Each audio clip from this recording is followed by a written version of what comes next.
नमस्कार। हिंदी संत कवियों में कबीरदास का सर्वोच्च स्थान है। वे निर्गुण और निराकार ईश्वर के उपासक थे। वे मूर्ति पूजा, कर्मकांड और बाहरी आडंबरों का विरोध करते थे। चलिए समझते हैं उनके दोहे। प्रस्तुत दोहे में कबीरदास जी ने गुरु के महत्व को दर्शाया है। गुरु गोबिंद दोऊ खड़े, काकी लागू पाए, बलिहारी गुरु आपनो, जिन गोबिंद दियो बताए। गोबिंद का मतलब है ईश्वर, पाए का मतलब है चरण, बलिहारी का मतलब है न्यौछावर होना।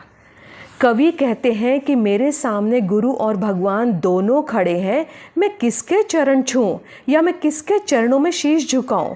फिर खुद ही उत्तर देते हैं कि मैं सबसे पहले गुरु के चरणों में शीश झुकाऊंगा, क्योंकि उन्होंने ही मुझे ईश्वर तक पहुंचने का मार्ग बताया है। गुरु के द्वारा दिए गए ज्ञान से ही मनुष्य को ईश्वर का अर्थात सत्य का बोध होता है। गुरु हमें अंधकार से उजाले की ओर ले जाते हैं। अतः कबीरदास जी ने मनुष्य के जीवन में गुरु के महत्व पर बल दिया है। चलिए दूसरा दोहा देखते हैं। जब मैं था तब हरि नहीं, अब हरि है मैं नाही। प्रेम गली अति सांकरी, तामे दो न समाही। मैं का अर्थ है यहाँ पर अहंकार। साकरी मतलब तंग या छोटी। हरि का मतलब है भगवान और तामे का मतलब है जिसमें।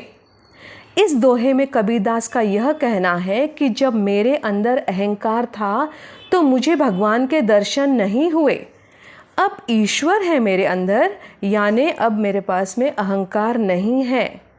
प्रेम का मार्ग इतना तंग और पतला है, छोटा है, जिसमें अहंकार और ईश्वर एक साथ नहीं रह सकते। ईश्वर की प्राप्ति के लिए मन से अहंकार को निकालना होगा। अगला दोहा देखते हैं। कांकर पाथर जोरी के, मस्जिद लई बनाए, ता चढ़ी मुल्ला बांग दे, क्या बहरा हुआ खुदाए। कांकर यानी कंकड़, पाथर यानी पत्थर, जोरी यानी जोड़ के। कबीरदास जी ये कहते हैं कि कंकड़ और पत्थर जोड़ जोड़ कर मस्जिद बनाई गई और उस पर चढ़कर मौलवी ऊंचे स्वर में अजान देकर अल्लाह को पुकारते हैं। खुदा बहरा नहीं है, शांत मन से ईश्वर की आराधना की जा सकती है। अगला दोहा देखते हैं।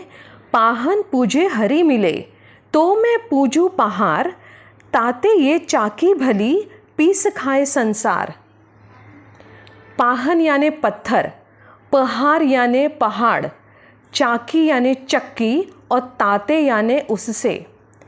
इस दोहे में कबीर जी ने ये कहा है कि यदि पत्थर को पूजने से या पत्थर की पूजा करने से भगवान मिलते हैं तो मैं पहाड़ को पूजूंगा। मूर्ति की पूजा करने से अच्छा है कि हम घर में रखी चक्की की पूजा करें, जो अनाज पीसकर संसार का पेट भरती है। अगला दोहा सुनते हैं।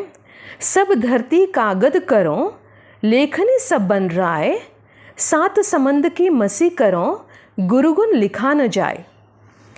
कागद यानी कागज, लेखनी यानी कलम, बनराय यानी जंगल, समंद यानी समुद्र, मसी यानी स्याही इंक, गुण यानी गुण।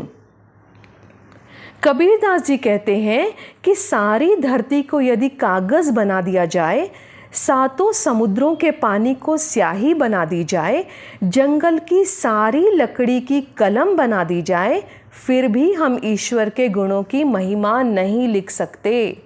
उनकी महिमा का वर्णन करना हमारे बस में नहीं है, हमारे शब्दों में नहीं है। आगे के पाठ सुनने और समझने के लिए चैनल को सब्सक्राइब कीजिए।